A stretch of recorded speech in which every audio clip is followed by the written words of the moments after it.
Hey everybody, fucking Venture Brother review. Sorry it's late. This just honestly hasn't been a good week to make videos. Like, I've had thunderstorms for like 3 days in a row, and then my nephew's also moved in next door. Long fucking story.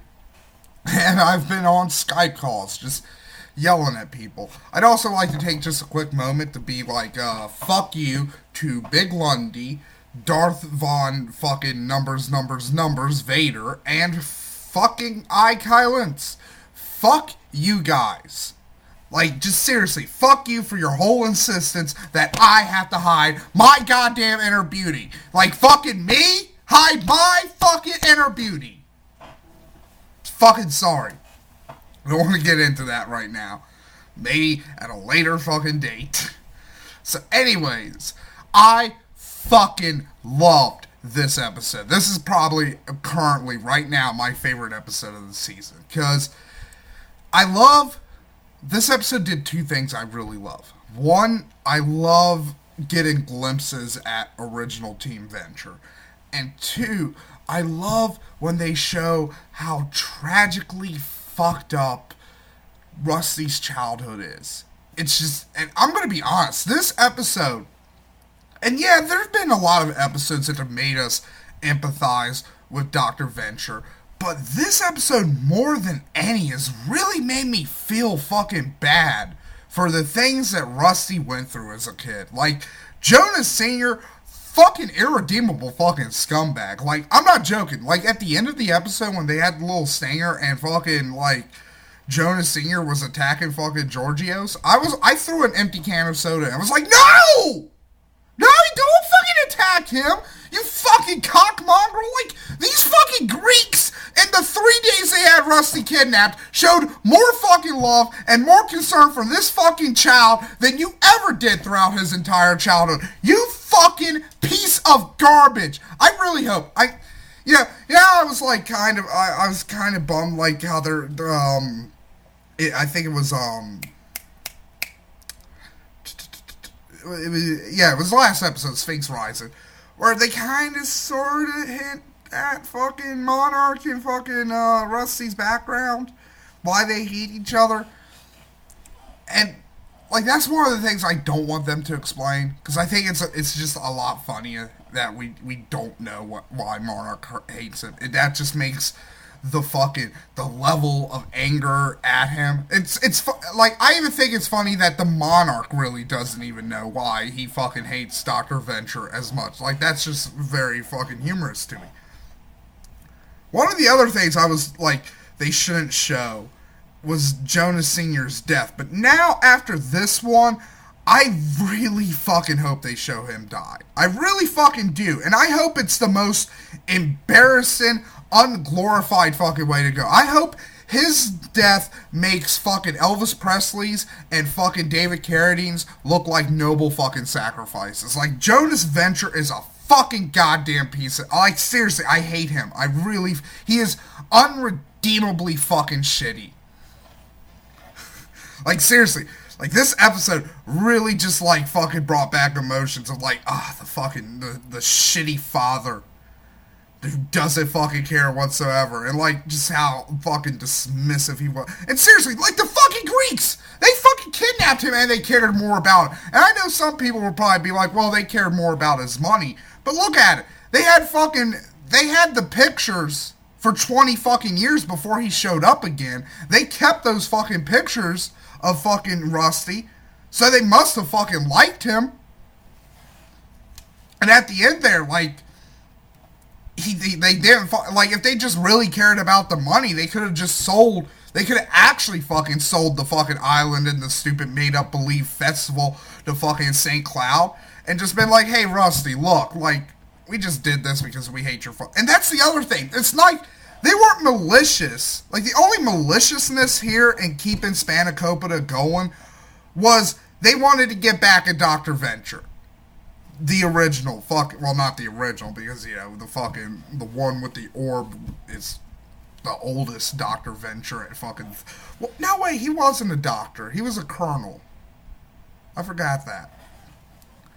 So yeah, like, other than fucking like, my extreme hatred for Jonas Venture fucking, like, growing. And what else happened in this episode? Like, I love Augustus St. Cloud. Like, he is quickly becoming one of my favorite characters on the show. Like, and not only, I love his shtick. Like, where he buys these movie props. Not only does he buy them because he's a huge nerd, he also turns them into functioning fucking death trap things. Like the thing from Raiders of the Lost Ark, the clown suit from FX2, Bobo. Oh my god, I squeed when I saw Bobo. I was like, oh my god, it's fucking Bobo! It's a Bobo! That's so cool. And also, I gotta say, like, Augustus St. Cloud, he might be the most sadistic villain out of the fucking lot. And here's why. Think about this. When he tied up Billy and Pete at the end, even at the end, like, people kind of noticed that, like, the boy Cyclops and Peter White are missing, and, like, Dr. Venture isn't that much of a fucking shitheel to fucking not go out and look for his friends on an island, because, like, seriously, where else would they have fucking gone? But Pete would have fucking died. Like, seriously, he caught fucking, like, the second the sun hit his hair exploded in flames. So, Pete would have fucking died there. Not necessarily Billy. Billy probably would have been found after having to sit there listening to his fucking friend die horribly. That's how fucked up Augustus St. Cloud fucking is. And I love it. That was a really great fucking scene too, because, like, I was like, oh my god, how are they going to get out of this? Because I seriously thought this was going to be like a 21-24 moment. I was like, oh my god, they're going to kill Pete White. They're going to fucking kill Pete White. Oh my god, no. I love the fucking little claymation dream sequence. Like, that was fucking really cool. Also, like, I just, like, kind of, like, you see, like, my favorite part in the dream was the thing that ended up defeating the Dr. Venture Medusa head was money. Maybe kind of a slight mental jab from Billy at Dr. Venture because of how greedy he is.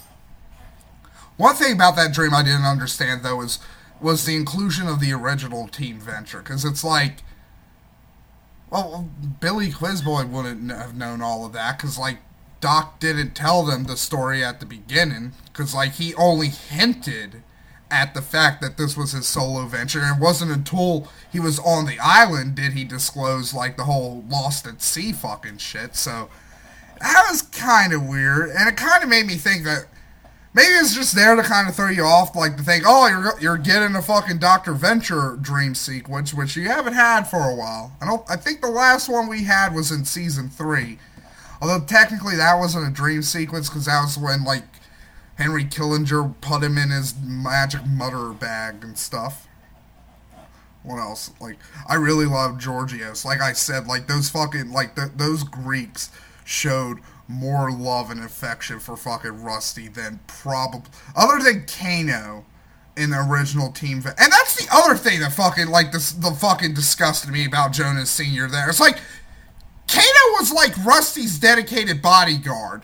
At least from the shit we've seen thus far. Kano was always the one hanging out with the kids. Like, remember when the episode with Dr. Quim? Who was there watching the kids? It was fucking Kano. So, why did fucking Kano have to go to the fucking stupid wedding? Why couldn't he have fucking stood there? Like, it's just Dr. Venture's fucking fault all fucking around. Like, he's a fucking scumbag. And, like, I'm glad he's fucking dead in continuity. I really fucking am. I hope he had the worst fucking most painful death ever. God, I hate fucking Doctor. I really fucking do. It's just, it's fucking, he is just a like, I hate him. I hate him, and I hate what he did to Rusty, because, like, you see bits and glimpses of fucking Rusty. He wasn't, like, a bad, horrible kid. It's not like he deserved this fucking shit. He was a smart, fairly well-adjusted fucking kid, at least at the fucking start, at least at 1968 in this fucking timeline. But no, fucking his dad fucked that all up. Fucking piece of fucking shit. I'm sorry. I've been thinking about this for the last few days. I'm just like, oh God, I hate fucking Jonas Sr. I really fucking hate him. He is probably the only character I can honestly say I fucking hate in Venture Brothers. Like, ever since that one thing in that episode when it showed him abandoning those kids to that fucking nerve agent, I was like, Jonas Sr. is a fucking piece of shit. And it's just gotten worse with every subsequent little flashback we've seen of him. The most damning one to me was the one during the group therapy episode when it flashed back to him doing the therapy with Rusty, and he was outside in the pool having fun with the little fucking Spanish boy, but not his own fucking son. Like, his own son has to fucking play, you know, bullshit psychiatrist with his fucking dad, and his dad was really a fucking horrible psychiatrist. Like everything fucking else, horrible dad, horrible psychiatrist. Also, this has raised some questions too. It makes me wonder how many of the villains in the Venture Brother universe who went up against the original Jonas Sr., how many of them weren't scumbags like these Greeks here? I want to know that. Let me try to get off of the subject of Jonas Sr., because I literally could do nothing but an hour just ranting about how much I fucking hate Jonas Sr., and I cannot wait for the day we finally get an episode where we see the fucking life drained from that piece of shit fucking body of his. Like, I fucking despise him. I really do. Sorry, everybody. I loved fucking Elron. That was great. Great nod to fucking obscure comic book characters and fucking batshit insane religion. I also love the E-gram fucking gun. That was another great jab. Yeah, overall, really good episode. Really fucking strong. We get Brock again. That was always great. And I love the fact that, like, Brock actually does have illegitimate children all around the world. Like, that was hilarious. Like, just the little fucking blonde, mulleted Greek kids. He's got some really fucking strong, you know, genetics. If he could fucking... If, like, every kid he's ever fucking sired has a blonde fucking mullet, he's got some super fucking genes going on down there. I love that Hatred wears a bra to bed. That was a nice little fucking touch. And also, going back, and this, I'm not going to be getting into why into fuck Jonas right here, but like just seeing Dr. Venture legitimately happy for once, not happy because like a scheme of his has worked out, or like, you know, the monarch has been defeated or anything, just like, hey, I'm having fun, I'm enjoying myself. I love this. I love that. I really fucking did. Like, and it went a huge way with me empathizing with him. Because it's kind of, like, let's be honest, it's kind of hard to empathize with Doc, especially after, you know, the opening of the season where, let's face it, a lot of college kids fucking got cannibalized because of his fucking carelessness and his fucking shoddy super science. And he gave zero fucking shits. So, fucking, I love this. This went a long way into fucking making, like, hey, you know what? Dr. Venture isn't just a fucking scumbag, money-grabbing little weasel. He's a real, well, not a real human being, but he's a real character with real fucking feelings and shit, and desires and crap. What else? Yeah, like, I think that's pretty much it. Like, just loved it. Although, I gotta say, I am glad that they finally, well, like, I mean, they didn't take my advice because these episodes have been made months ago, but, like, I am glad that this season hasn't just been, like, bumblefucking between Hatred being good and bad now. Like, now they are showing, like, hey, you know what? He is kind of shitty, but he is kind of good. So, I kind of see where they're going with that. But, yeah, it's just, meh. Oh yeah, I love that Hank is just wearing the fucking Sphinx body armor. That's fucking hysterical. And I love that it's like apparently programmed with like feminine moves and stuff. So like every time he sits, he has to kind of like sit like that and stuff. That's fucking hysterical. And I love next week. He's still gonna be wearing it. And I actually was talking to Big Lundy about this because he was like, I don't understand why he did it. I was like, I totally understand why fucking Hank did that. Hank is Hank. Hank would totally wear a pair of fucking power armor specifically made for a female just because it's fucking power armor and it's fucking goddamn cool. Like, seriously. Like, you know what? If I could fucking find, you know, female power armor that could fit me, I wouldn't care if it had a nice shapely ass and fucking big tits. I'd fucking wear it. It's a strength suit.